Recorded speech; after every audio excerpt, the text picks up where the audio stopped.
was impressed. You know, it's 200 acres. They got the little zoo thing and the lake, and I mean, I was impressed. We looked into it more and we applied for it, and my mom had to pass a physical to be accepted. We thought that would be good until my dad passed, because they'd be together every day, and that was the most important thing. And it was working, but it was short-lived.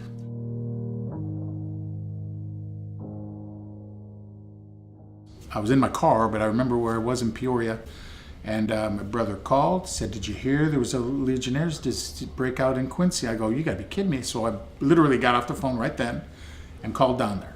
I said, "Hey, this is Steve French. I heard the news. I'm just checking on my mom and dad." And she just said that they're okay, that if something happens, we'll get a call.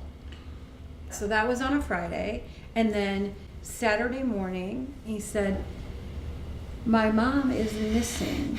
And I'm like, "What do you mean she's missing? She's not like an Alzheimer's patient or someone that would walk off." And he said, "They called to tell me that people said they hadn't seen her for a few days." And I said, "You just spoke to them yesterday and they told you that your mom was fine." And he said, "They just called me for permission to let themselves into her apartment." And I'm like, "Well, you know, your mom is very private," and she was. Maybe she did, you know, blah, blah, blah. And then it was within 10 minutes they called back and told us that they found her and she was dead in her apartment.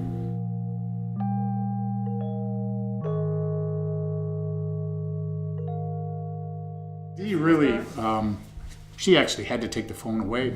Yeah.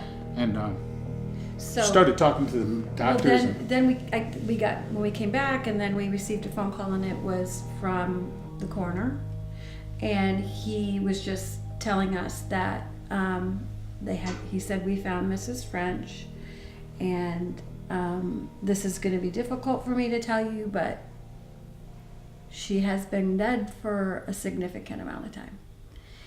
And so I'm processing that, and I said, "Do we know what happened to her? What happened? Did she have a?" Because at this point, I'm not thinking Legionnaires. I just wasn't. And he said, "No, she was found on the floor in front of her recliner,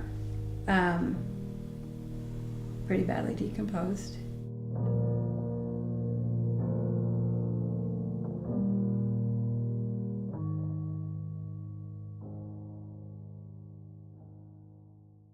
That was Saturday when we got the original news. We went there Sunday. I asked him not to tell my dad. Yeah. So I actually started telling him before Dee came in the room. She was still talking to some people. I didn't think he was going to make it out of the room. That's right. He kind of like... He just... shut it down. He shut it down. Yeah. I mean, the first thing out of his mouth was, "It should have been him." Yeah. That's what he said. It should have been me. And he just shut it down. He went like this. And I remember him just suddenly saying so clearly, "So that's why I haven't seen her since Wednesday." And I'm like, "Oh my God, how do how did you calculate that?" And he was actually correct. Yeah, no doubt. It's to be calling them and saying, "I'm concerned about my mom and my dad," and for them to say, "We can assure you they're okay." At a minimum, when you get off that phone, walk over to her door and knock on it and make sure what you just told her son is the truth. There's been nothing that they've done to even outreach. I remember when we opened mail after she died that came from Quincy, and we thought it was going to be some sort of an apology that she was dead. It was a past due notice on what was owed for her portion of living there. And of course she hadn't paid it because she was dead. And it was just like insult to injury at that point.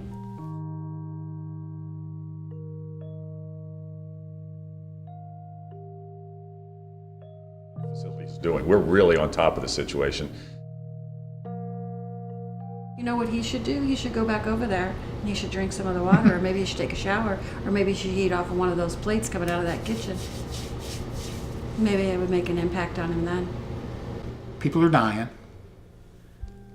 Something's killing them.